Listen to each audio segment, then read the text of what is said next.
യേശു മാറിച്ചെന്ന് ഞാൻ വിശ്വസിക്കുന്നു. പാപം എന്നിൽ നിന്നു നീക്കാൻ യേശു രക്തം ചിന്തി. പാപം എന്നിൽ നിന്നു നീക്കാൻ യേശു രക്തം ചിന്തി.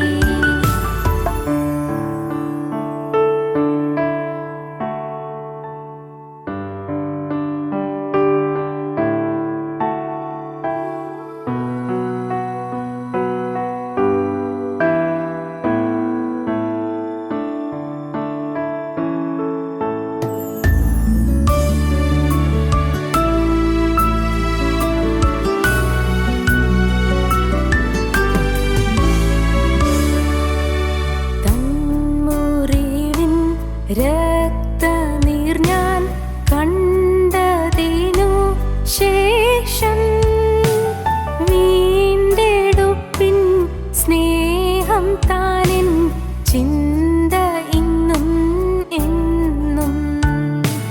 വീണ്ടെടുപ്പിൻ സ്നേഹം താനിൻ ചിന്ത ഇന്നും എന്നും. എൻ പേർക്കേശു മാറിച്ചെന്ന് ഞാൻ വിശ്വസിക്കുന്നു. പാപം എന്നിൽ നിന്നു നീക്കാൻ യേശു രക്തം ചിന്തി. പാപം എന്നിൽ നിന്നു നീക്കാൻ യേശു രക്തം ചിന്തി.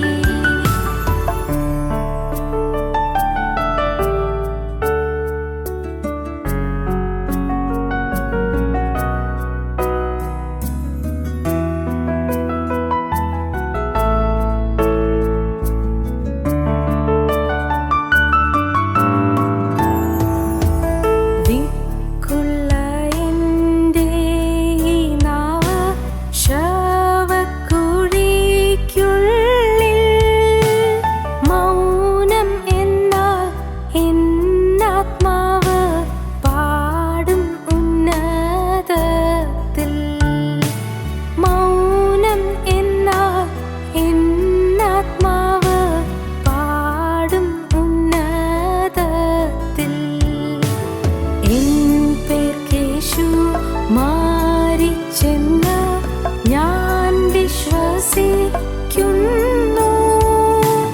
പാപം എന്നിൽ നിന്നു നീക്കാൻ യേശു രക്തം ചിന്തി.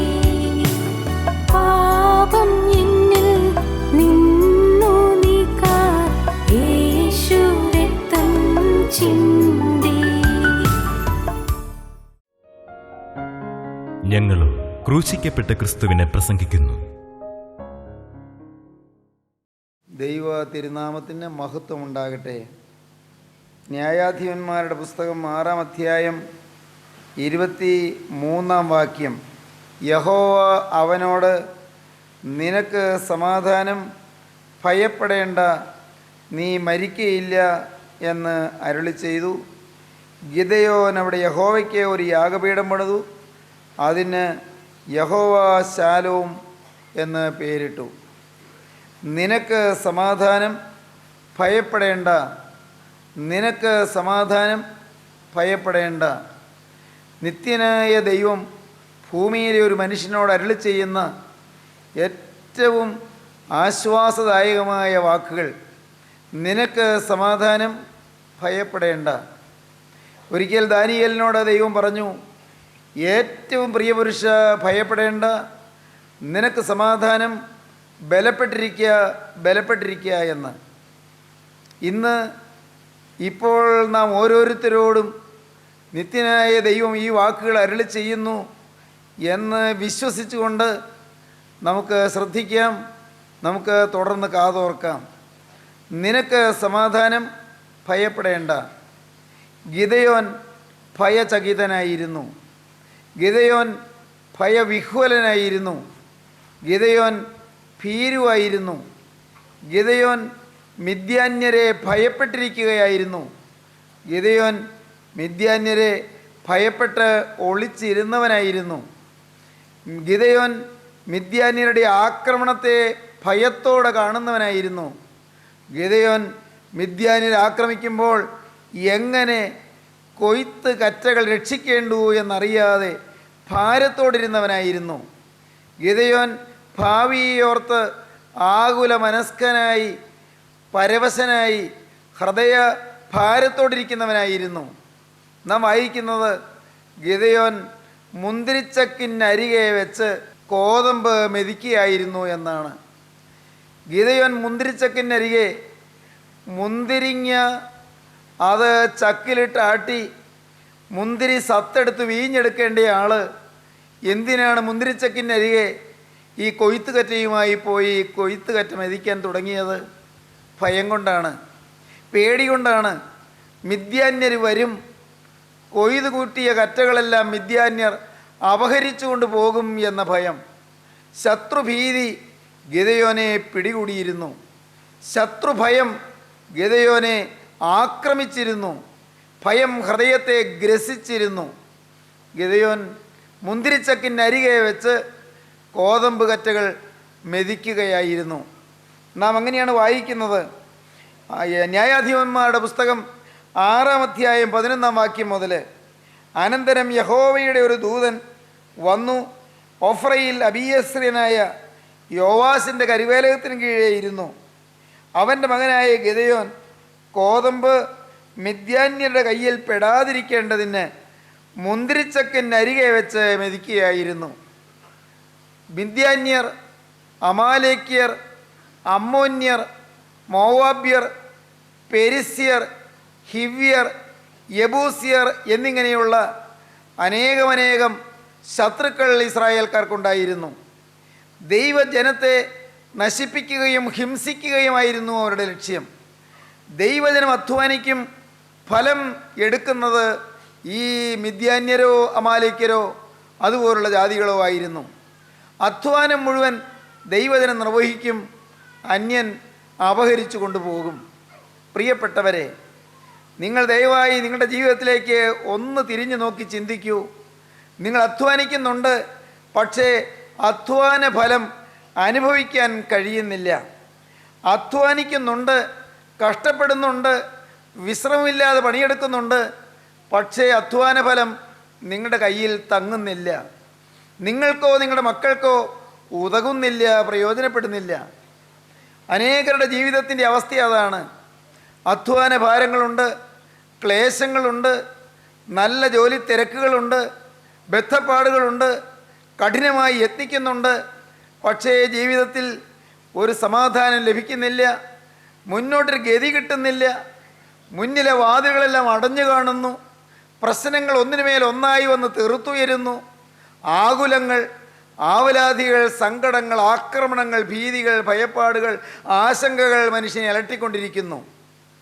അധ്വാനിക്കുന്നുണ്ട്, ഫലമനുഭവിക്കാൻ കഴിയുന്നില്ല. എന്നാൽ നിത്യനായ ദൈവം സങ്കീർത്തന പുസ്തകത്തിൽ പറയുന്നൊരു വാക്യം നമ്മുടെ മനസ്സിലേക്ക് ഇപ്പോൾ വരുന്നത് നല്ലതാണ്. 128-ാം സങ്കീർത്തനം അതിങ്ങനെയാണ്: യഹോവയെ ഭയപ്പെട്ട് അവൻ്റെ വഴികളിൽ നടക്കുന്ന ഏവനും ഭാഗ്യവാൻ. 128-ാം സങ്കീർത്തനം 1-ാമത്തെ വാക്യം: യഹോവയെ ഭയപ്പെട്ട് അവൻ്റെ വഴികളിൽ നടക്കുന്ന ഏവനും ഭാഗ്യവാൻ. എന്താണ് അവൻ്റെ ഭാഗ്യം? അടുത്ത വാക്യം: നിൻ്റെ കൈകളുടെ അധ്വാന ഫലം നീ തിന്നും. നീ ഭാഗ്യവാൻ, നിനക്ക് നന്മ വരും. നിൻ്റെ കൈകളുടെ അധ്വാന ഫലം നീ തിന്നും. അന്യൻ തിന്നുകയില്ല, അന്യൻ അപഹരിക്കുകയില്ല. നീ അധ്വാനിക്കും, അന്യൻ അപഹരിച്ചു കൊണ്ടുപോകുന്ന ആ ഭയാനകമായ അവസ്ഥ നിനക്ക് വരികയില്ല. നീ അധ്വാനിക്കും, നിൻ്റെ കൈകളുടെ അധ്വാന ഫലം നീ തിന്നും. ദൈവത്തിന് സ്തോത്രം. നീ ഭാഗ്യവാൻ, നിനക്ക് നന്മ വരുമെന്നാണ് കർത്താവ് പറയുന്നത്. ആശ്വാസകരമായൊരു വാക്കാണത്. നിനക്ക് നന്മ വരും, ഇനിയും നിനക്ക് നല്ല കാലങ്ങളുണ്ട്. നിൻ്റെ അധ്വാനം ഫലപ്രദമായി തീരും. നിൻ്റെ അധ്വാനം പ്രയോജകീഭവിക്കും. നിൻ്റെ അധ്വാനം നിനക്ക് അനുഗ്രഹങ്ങൾ തരും. നീ ഭാഗ്യവാൻ, നിനക്ക് നന്മ വരും. നിൻ്റെ കൈകളുടെ അധ്വാന ഫലം നീ തിന്നും. ദൈവത്തിന് സ്തോത്രം. കൈകൾ കൊണ്ട് അധ്വാനിച്ചു, അന്യൻ അധ്വാന ഫലം തിന്നുകയില്ല. എത്രയോ പേരുടെ ജീവിതത്തിലെ അധ്വാനം, അതിൻ്റെ ഫലം അന്യൻ അപഹരിച്ചു കൊണ്ടുപോകുന്നു. എത്രയോ യുവാക്കന്മാരുടെ ജീവിതത്തിൻ്റെ അധ്വാന ഫലം അന്യ സ്ത്രീകൾ അപഹരിച്ചു കൊണ്ടുപോകുന്നു. അവർ അധ്വാനിച്ചു, അവർ കഷ്ടപ്പെട്ടു, അവർ ജോലി ചെയ്തു, അവർ പണമുണ്ടാക്കി. പണം അന്യ വീടുകളിലേക്ക്, അന്യ സ്ത്രീകളുടെ കൈകളിലേക്ക് പോകുന്നു.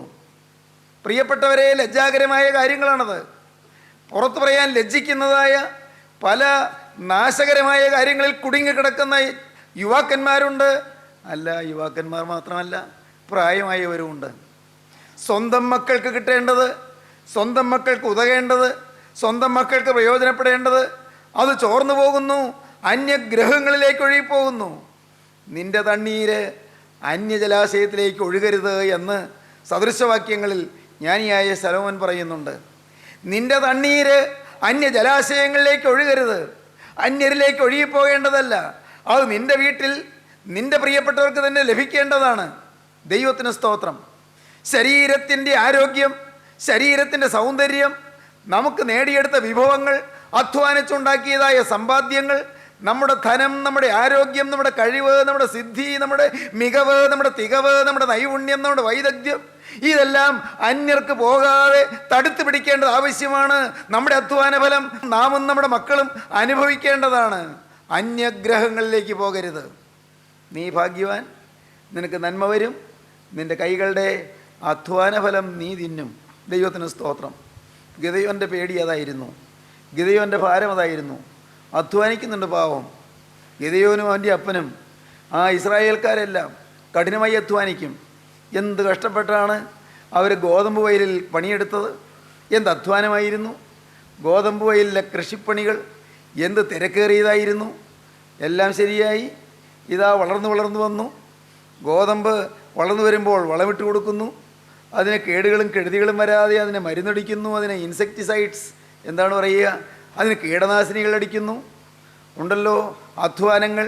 അതിന് കൊടുക്കേണ്ട വെള്ളം കൊടുക്കുന്നു, നനയ്ക്കുന്നു, ഇടയിളക്കുന്നു, കടയിളക്കുന്നു, അതിന് കളപറിക്കുന്നു, അതിനാവശ്യമുള്ള ശുശ്രൂഷകൾ ചെയ്യുന്നു. അത് വളർന്നു വരുന്നു, വളമിടുന്നു, പോഷണം കൊടുക്കുന്നു, വളർന്നു വരുന്നു, പൊതുമ്പാകുന്നു, വീണ്ടും വളർന്നു വരുന്നു, അത് കതിരാകുന്നു. ചാഴിയോ പുഴുവോ വന്ന് പിടികൂടാതിരിക്കാൻ അതിന് വീണ്ടും അധ്വാനങ്ങൾ, ക്ലേശങ്ങൾ, അതിൻ്റെ പിന്നാലെ പിന്നെയും ജോലി തിരക്കുകൾ, അതിനുവേണ്ടി അധ്വാനങ്ങൾ ചെലവഴിക്കുന്നു. ശരി, ഇതാ കൊയ്യാറായി. വലിയ പ്രതീക്ഷ. നല്ലൊന്നാന്തരം ഗോതമ്പ് മണികൾ അത് കൊയ്ത് കറ്റയായി കൊണ്ടുവരുന്നു. അത് കൊണ്ടുവന്ന് ഇതാ മെതിക്കാൻ തയ്യാറായി വെച്ച് കഴിഞ്ഞു. അപ്പോഴാണിതാ ഒരു പറ്റം ആളുകൾ വരുന്നത്. അതാണ് ന്യായാധിപന്മാരുടെ പുസ്തകം 6-ാം അധ്യായത്തിൽ നാം കാണുന്നത്. നമുക്ക് വായിക്കാം. എങ്ങനെയാണ് നമുക്ക് വായിക്കുന്നത്? 6-ാം അധ്യായം 4-ാം വാക്യം മുതൽ.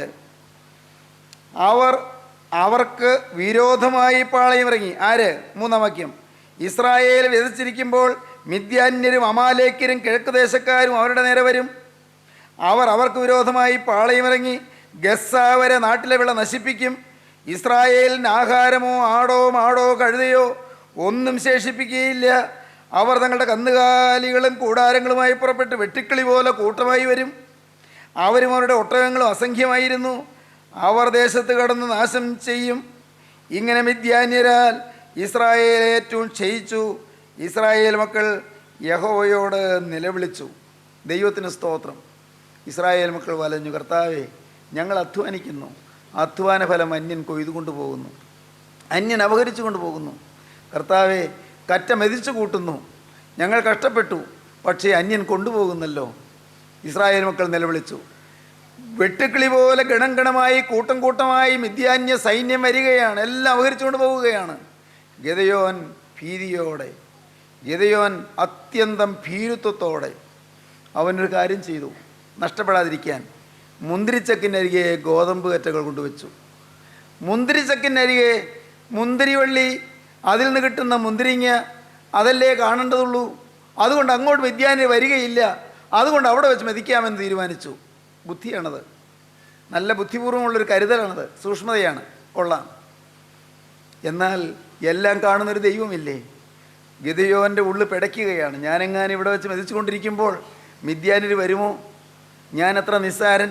അതും ഗിദെയോൻ പറയുന്നുണ്ട്, പിന്നീട് പറയുന്നുണ്ട്, ഞാൻ എത്ര നിസ്സാരൻ. ദൈവത്തിന് സ്തോത്രം. ഗിദെയോൻ പറയുകയാണ്, ഞാൻ ഇസ്രായേലിനെ എങ്ങനെ രക്ഷിക്കും? 6-ാം അധ്യായം 15-ാം വാക്യം. അയ്യോ കർത്താവേ, ഞാൻ ഇസ്രായേലിനെ എങ്ങനെ രക്ഷിക്കും? മനശ്ശെയിൽ എൻ്റെ കുലം എളിയതും എൻ്റെ കുടുംബത്തിൽ വെച്ച് ഞാൻ ചെറിയവനുമല്ലോ എന്ന് പറഞ്ഞു. ഞാൻ നിസ്സാരനാണ്, ഞാൻ വളരെ ബലഹീനനാണ്, ഞാനൊരു പാവപ്പെട്ടവനാണ്, കരുത്തില്ലാത്തവനാണ്, എനിക്ക് പ്രാപ്തിയില്ല, ഞാൻ ദുർബലനാണ്. എൻ്റെ കർത്താവേ, ഞാൻ നിസ്സാരനല്ലോ. മനശ്ശെ ഗോത്രത്തിൽ എൻ്റെ കുലം എളിയതാണ്, എൻ്റെ കുടുംബത്തിൽ വെച്ച് ഞാൻ ഏറ്റവും ചൂത്തയാണ്, എൻ്റെ കുടുംബത്തിൽ വെച്ച് ഞാൻ ഏറ്റവും ചെറിയവനാണ്, ഞാൻ ഏറ്റവും നിസ്സാരനാണ്. എനിക്ക് സാധിക്കുമോ കർത്താവേ ഈ മിദ്യാനിൽ ഇസ്രായേൽ രക്ഷിക്കാൻ? ദൈവത്തിന് സ്തോത്രം. സഹോദരീ സഹോദരങ്ങളെ കേൾക്കൂ, ഗിദെയോൻ്റെ വാക്കുകൾ കേട്ട് നിത്യനായ ദൈവം സ്നേഹത്തോടെ പറയുകയാണ്, ഭയപ്പെടേണ്ട, നിനക്ക് സമാധാനം. ഭയപ്പെടേണ്ട, നിനക്ക് സമാധാനം. ഞാൻ നിന്നോടുകൂടെ ഇരിക്കും. പ്രിയപ്പെട്ടവരെ, നിങ്ങളുടെ അധ്വാന ഫലം നഷ്ടപ്പെടുത്തിക്കൊണ്ടിരിക്കുന്നവരാരെങ്കിലും ഇവിടെ ഇരിപ്പുണ്ടോ? അധ്വാന ഫലം ശത്രു അപഹരിച്ചു കൊണ്ടുപോകുന്നവരാരെങ്കിലും ഇവിടെ ഇരിപ്പുണ്ടോ?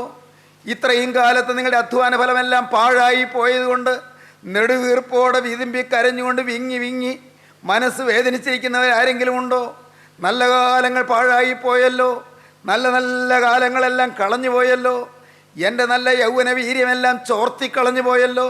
യൗവനത്തിൻ്റെ ശക്തിയും യൗവനത്തിൻ്റെ വീര്യവും കരുത്തുമെല്ലാം പാപത്തിനും തിന്മയ്ക്കും വിട്ടുകൊടുത്ത് ഞാൻ നേടിയെടുക്കേണ്ടതായ സൗഭാഗ്യങ്ങളെല്ലാം ഞാൻ തന്നെ കളഞ്ഞു കുളിച്ചല്ലോ. പാപത്തിനും വൃത്തികേടിനും കൊള്ളരുതായ്മയ്ക്കും ഇടം കൊടുത്ത് പിശാചിനിടം കൊടുത്ത് എൻ്റെ അധ്വാന ഫലം പിശാചും അവൻ്റെ പിണിയാളുകളും അപഹരിച്ചു കൊണ്ടുപോയല്ലോ. നാഥ, പാഴായി പോയല്ലോ എൻ്റെ ജീവിതം എന്ന് കേഴുന്നവരാരെല്ലാം ഉണ്ട്. സ്നേഹിതരെ, നിത്യനായ ദൈവം ഇപ്പോൾ നിങ്ങളുടെ അനുതാപം കണ്ട് അവൻ നിങ്ങളുടെ അരികിലേക്ക് വന്ന് ഭയപ്പെടേണ്ട, നിനക്ക് സമാധാനം എന്ന് കൽപ്പിക്കും. ഭയപ്പെടേണ്ട, നിനക്ക് സമാധാനം എന്ന് കൽപ്പിക്കും. സഹോദരങ്ങളെ, നിങ്ങൾക്ക് നിങ്ങളുടെ ജീവിതം നിത്യനായ ക്രിസ്തുവിൻ്റെ കരങ്ങളിലേക്ക് കൊടുക്കാമോ? വാഴ്ത്തപ്പെട്ട കർത്താവിൻ്റെ കരങ്ങളിലേക്ക് നിങ്ങളുടെ ഭാവി നിങ്ങൾക്ക് ഏൽപ്പിച്ചു കൊടുക്കാമോ? കഴിഞ്ഞ കാലത്തെ നഷ്ടങ്ങളെല്ലാം നികത്തി തരുന്ന ഒരു ദൈവമുണ്ട്. വിട്ടിലും വെട്ടുക്കിളിയും തുള്ളനും പച്ചപ്പുഴവും തിന്നുകളഞ്ഞ സംവത്സരങ്ങൾക്ക് വേണ്ടി പകരം തരുന്നൊരു ദൈവമുണ്ട്. കഴിഞ്ഞ കാലത്ത് പാഴായിപ്പോയ കാലങ്ങളെല്ലാം മടക്കിത്തരുന്ന ഒരു ദൈവമുണ്ട്. ഭയപ്പാട് മാറ്റുന്നൊരു ദൈവമുണ്ട്. ജീവിതത്തിന് അർത്ഥം നൽകുന്ന ഒരു ദൈവമുണ്ട്. ജീവിതത്തിന് ധൈര്യം തരുന്ന ഒരു ദൈവമുണ്ട്. ഭയമകറ്റുക മാത്രമല്ല, ധൈര്യം പ്രദാനം ചെയ്യുകയും ചെയ്യും.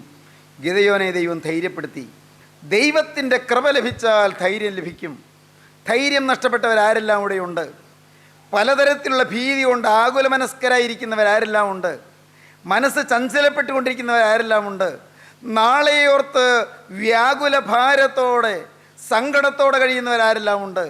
അധ്വാന ഫലമെല്ലാം പൈശാചിക ശക്തിക്ക് വിട്ടുകൊടുത്തതിൽ നിരാശ കൊണ്ട് കേഴുന്നവരാരെല്ലാം ഉണ്ട്. സമാധാനം തരാൻ ക്രിസ്തുവുണ്ട്. ആശ്വാസം തരാൻ ദൈവമുണ്ട്. ക്രിസ്തു നിങ്ങളെ സമീപിക്കുകയാണ്. ക്രിസ്തു നിങ്ങളുടെ അരികത്തോടെ നടക്കുകയാണ്. ഗിദെയോനെ ദൈവം വിളിച്ചു, അല്ലയോ പരാക്രമശാലിയെ, യഹോവ നിന്നോടുകൂടെയുണ്ട് എന്ന്. ഗിദെയോൻ അമ്പരന്ന് പോയി. ഈ ഭയചകിതനായ മനുഷ്യനെ പരാക്രമശാലി എന്ന് ദൈവം വിളിക്കുന്നു. എന്നെ എന്താണ് അങ്ങനെ വിളിക്കുന്നത്? ഞാനോ ഒരു പേടിത്തൊണ്ടൻ. ഭയങ്കര ഭയം തന്നെ, എന്നും പേടി തന്നെ. ഇവിടെ ഞാൻ ഈ കോതമ്പ് മെതിക്കുന്നത് പോലും പേടിച്ചാണ്. ശത്രുക്കൾ വരുമോ, പിടികൂടുമോ, എന്നെ കൊല്ലുമോ, ഗോതമ്പ് അപഹരിച്ചു കൊണ്ട് പോകുമോ, ഭയത്തോടെയാണ് ഞാനിവിടെ നിൽക്കുന്നത്. ദൈവം പറയുന്നു, അല്ലയോ പരാക്രമശാലിയെ, ദൈവം നിന്നോടുകൂടെയുണ്ട് എന്ന്. സഹോദരങ്ങളെ, എന്താണ് ഇതിൻ്റെ അർത്ഥം? നാം ഭയപ്പെട്ടിരിക്കുമ്പോൾ ദൈവം ഇപ്പോഴത്തെ അവസ്ഥയല്ല കാണുന്നത്, നാളെ നാം എന്താകുമെന്നാണ് കാണുന്നത്. Future possibilities and higher potentialities, അതാണ് ദൈവം കാണുന്നത്. ഫ്യൂച്ചർ പോസിബിലിറ്റീസ്, ഭാവികാല സാധ്യതകൾ ദൈവം കാണുന്നു. പ്രിയപ്പെട്ടവരെ, സബ്ലൈം എക്സ്പെക്റ്റേഷൻസ്, ഉദാത്തമായ പ്രതീക്ഷകൾ ദൈവം പുലർത്തുന്നു. ദൈവവൈതലേ, നിന്നെക്കുറിച്ച് ദൈവം ചില പ്രതീക്ഷകൾ പുലർത്തുന്നുണ്ട്. നിൻ്റെ ഇന്നത്തെ സ്ഥിതിയല്ല ദൈവം കാണുന്നത്, അതിനപ്പുറത്ത് നാളെ നീ എന്താകുമെന്ന് ദൈവം കാണുന്നു. ഇന്ന് നീ പേടിത്തൊണ്ടനാണ്, ഇന്ന് നീ ഭീരുവാണ്, ഇന്ന് ഭയം നിന്നെ അലട്ടുന്നുണ്ട്, ഇന്ന് ശത്രുഭീതി നിന്നെ വലയം ചെയ്യുന്നുണ്ട്. എന്നാൽ നാളെ നീ പരാക്രമശാലിയാകാൻ പോവുകയാണ്. ഇസ്രായേൽ ജനത്തെ മുഴുവൻ ശത്രുവിൻ്റെ കൈകളിൽ നിന്ന് വിടുവിക്കുവാൻ ദൈവത്തിൻ്റെ കരങ്ങളിൽ നീ ഉപയോഗപ്പെടാൻ പോവുകയാണ്. മേൽത്തരം വീഞ്ഞു പകരുന്ന ഒടുവിലത്തെ പന്തിയിലേക്ക് ദൈവം നിന്നെ എത്തിക്കാൻ പോവുകയാണ്. മേൽത്തരം വീഞ്ഞു പകരുന്ന ഒടുവിലത്തെ പന്തി. കർത്താവേ, ഈ കാലയളവിൽ മേൽത്തരം വീഞ്ഞു പകരാൻ പച്ചവെള്ളത്തെ വീഞ്ഞാക്കിയവനെ, ഈ കലക്കച്ചേറ് നീ ശുദ്ധജലമാക്കി മാറ്റുകയും വീഞ്ഞാക്കി മാറ്റുകയും നിന്റെ തിരുരക്തം പകരുകയും ചെയ്യണമേ. നിങ്ങൾ പ്രാർത്ഥിക്കൂ. സഹോദരീ സഹോദരങ്ങളെ, നിങ്ങളുടെ ജീവിതം ക്രിസ്തുവിന് കൊടുക്കൂ. ക്രിസ്തുവിനോട് വാക്ക് പറയൂ. നിങ്ങളുടെ ജീവിതത്തിൻ്റെ ആനന്ദമോഹനമായ സാധ്യതകളിലേക്ക് വിരൽ ചൂണ്ടിക്കൊണ്ട് നിങ്ങളെ നയിക്കുവാൻ ശക്തനായ ക്രിസ്തുവിനെ നിങ്ങളുടെ ഹൃദയത്തിന് നാഥനായി നിങ്ങൾ സ്വീകരിക്കൂ. യേശുവിനോട് നിങ്ങൾ വാക്ക് പറയൂ. ഉടയവനെ, ഇന്നു മുതൽ ഞാൻ നിന്റെ വക. യേശുവേ, ഇന്നു മുതൽ ഞാൻ നിന്റെ വക. എൻ്റെ യേശുവേ, ഇന്നു മുതൽ ഞാൻ നിന്റെ ദാസനായി നിന്റെ അടിമയായി ജീവിക്കും. എൻ്റെ ആയുസ് നിനക്ക് തരുന്നു. കാരണം നീ എനിക്ക് വേണ്ടി നിന്നെ തന്നെ തന്നതാണ്. നിന്റെ ദിവ്യ ജീവൻ എനിക്ക് വേണ്ടി ക്രൂസിൽ അർപ്പണം ചെയ്തതാണ്. നിന്റെ തിരുരക്തം നീ ക്രൂസിൽ അർപ്പിച്ചതാണ്. എന്നെ വീണ്ടെടുക്കാൻ, എന്നെ സാത്താന്റെ പിടിയിൽ നിന്ന് വിടുവിക്കാൻ, ശത്രുഭീതിയിൽ നിന്ന് എന്നെ മോചിപ്പിക്കാൻ, എന്നെ പരാക്രമശാലിയാക്കുവാൻ നീ കുരിശിൽ ജീവൻ വെടിഞ്ഞതാണ്. ഞാൻ വിശ്വസിക്കുന്നു. യേശുവേ, എൻ്റെ കഴിഞ്ഞകാല ജീവിതത്തിലെ തോൽവികൾ, എൻ്റെ കഴിഞ്ഞകാല ജീവിതത്തിലെ പരാജയങ്ങൾ എല്ലാം മാറ്റി എന്നെ പരാക്രമശാലിയാക്കണമേ. എൻ്റെ ഭയപ്പാട് മാറ്റണമേ, ശാന്തി പകരണമേ, സമാധാനം തരണമേ, ആകുലങ്ങൾ മാറ്റണമേ. ദൈവമക്കളെ, നമുക്ക് പ്രാർത്ഥിക്കാം. കാരുണ്യവാനായ ഞങ്ങളുടെ സ്വർഗീയ പിതാവേ, ഈ അനുഗ്രഹീത നിമിഷങ്ങൾക്കായി ഞങ്ങൾ നിന്നെ സ്തുതിക്കുന്നു. എൻ്റെ കർത്താവേ, ഞങ്ങളുടെ ഹൃദയം കാണുന്നുവല്ലോ. അവിടുന്ന് ഇപ്പോൾ ഞങ്ങളെ നോക്കിക്കൊണ്ടിരിക്കുന്നുവല്ലോ. ഓരോരുത്തരെയും അവിടുന്ന് സമീപിക്കുന്നുവല്ലോ. ഈ വാക്കുകളെ കേൾക്കുന്ന ഓരോരുത്തരുടെ അരികിലേക്ക് അവിടുന്ന് കടന്നു ചെല്ലുന്നല്ലോ. നാഥ, അവിടുത്തെ കരം നിന്റെ മക്കളുടെ ശിരസിൽ വെക്കണമേ. നാഥ, ഭയത്തോടിരിക്കുന്നവരെ, ഭാവിയോർത്ത് നിരാശപ്പെട്ടിരിക്കുന്നവരെ, ജീവിതത്തിലേക്ക് തിരിഞ്ഞു നോക്കി ആകുലത്തോടിരിക്കുന്നവരെ, ജീവിതത്തിൽ സമാധാനമില്ലാതെ വലയുന്നവരെ, ഉടയവനെ നീ ഇപ്പോൾ തൃക്കരം വെച്ച് ആശീർവദിക്കണമേ, അനുഗ്രഹിക്കണമേ. രോഗബാധകൾ മാറ്റണമേ, പൈശാചിക ബന്ധനങ്ങൾ അഴിക്കണമേ, ഭൂതബാധകൾ മാറ്റണമേ, കുടുംബശാന്തി അയക്കണമേ, ബന്ധനങ്ങൾ അഴിക്കണമേ, തിരുനാമം മഹത്വപ്പെടുത്തണമേ. യേശുക്രിസ്തുവിന്റെ മഹത്വമേറിയ നാമത്തിൽ താഴ്മയോടെ പ്രാർത്ഥിക്കുന്ന പിതാവേ, കൃപയോടെ കേൾക്കുമാറാകണമേ. ആമീൻ. ഹല്ലേലൂയ.